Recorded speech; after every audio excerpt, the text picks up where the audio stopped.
माँ की ममता अनमोल है। एक छोटे से कस्बे में समीर नाम का एक लड़का रहता था। बचपन में ही पिता की मृत्यु हो जाने के कारण परिवार की आर्थिक स्थिति बड़ी दयनीय थी। समीर की माँ कुछ पढ़ी लिखी जरूर थी, लेकिन उतनी पढ़ाई से नौकरी कहाँ मिलने वाली थी। सो घर घर बर्तन मांज कर और सिलाई बुनाई का काम करके किसी तरह अपने बच्चे को पढ़ा लिखा रही थी। समीर स्वभाव से ही थोड़ा शर्मीला था और अक्सर चुपचाप बैठा रहता था। एक दिन जब वो स्कूल से लौटा तो उसके हाथ में एक लिफाफा था। उसने माँ को लिफाफा पकड़ाते हुए कहा, माँ, मास्टर साहब ने तुम्हारे लिए ये चिट्ठी भेजी है। जरा देखो तो इसमें क्या लिखा है। माँ ने मन ही मन चिट्ठी पढ़ी और मुस्कुरा कर बोली, बेटा, इसमें लिखा है कि आपका बेटा काफ़ी होशियार है। इस स्कूल के बाकी बच्चों की तुलना में इसका दिमाग बहुत तेज है और हमारे पास इसे पढ़ाने लायक शिक्षक नहीं है। इसलिए कल से आप इसे किसी और स्कूल में भेज दें। ये बात सुनकर समीर को स्कूल ना जा सकने का दुख तो हुआ, पर साथ ही उसका मन आत्मविश्वास से भर गया कि वो कुछ खास है और उसकी बुद्धि तीव्र है। माँ ने उसका दाखिला एक अन्य स्कूल में करा दिया। समय बीतने लगा। समीर ने खूब मेहनत से पढ़ाई की। आगे चलकर उसने सिविल सर्विसेज परीक्षा भी पास की और आईएएस ऑफिसर बन गया। समीर की माँ अब बूढ़ी हो चुकी थी और कई दिनों से बीमार भी चल रही थी और एक दिन अचानक उनकी मृत्यु हो गई। समीर के लिए ये बहुत बड़ा आघात था। वह बिलख बिलख कर रो पड़ा।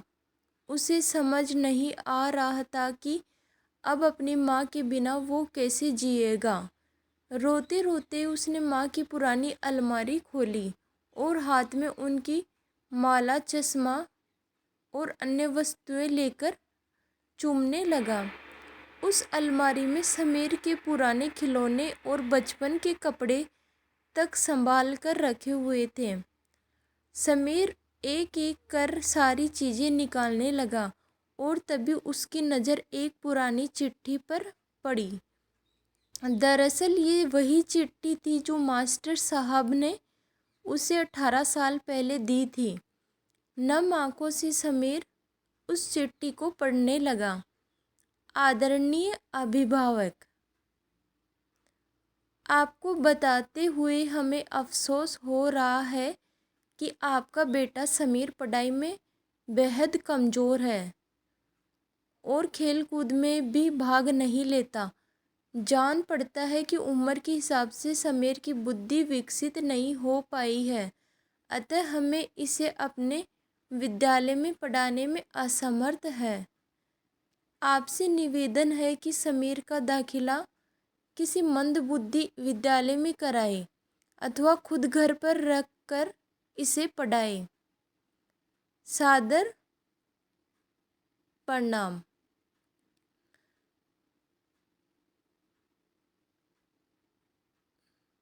समीर जानता था कि भले अब उसकी माँ इस दुनिया में नहीं रही है, पर वो जहाँ भी रहे उसकी ममता, उनका आशीर्वाद सदा उस पर बना रहेगा।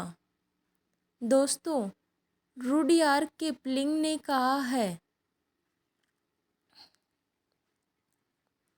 God could not be everywhere and therefore he made mothers. भगवान सभी जगह नहीं हो सकते, इसलिए उसने माएँ बनाई है। माँ से बढ़कर त्याग और तपस्या की मूर्त भला और कौन हो सकता है। हम पढ़ लिख ले, बड़े होकर कुछ बन जाए, इसके लिए वो चुपचाप ना जाने कितनी कुर्बानियाँ देती है।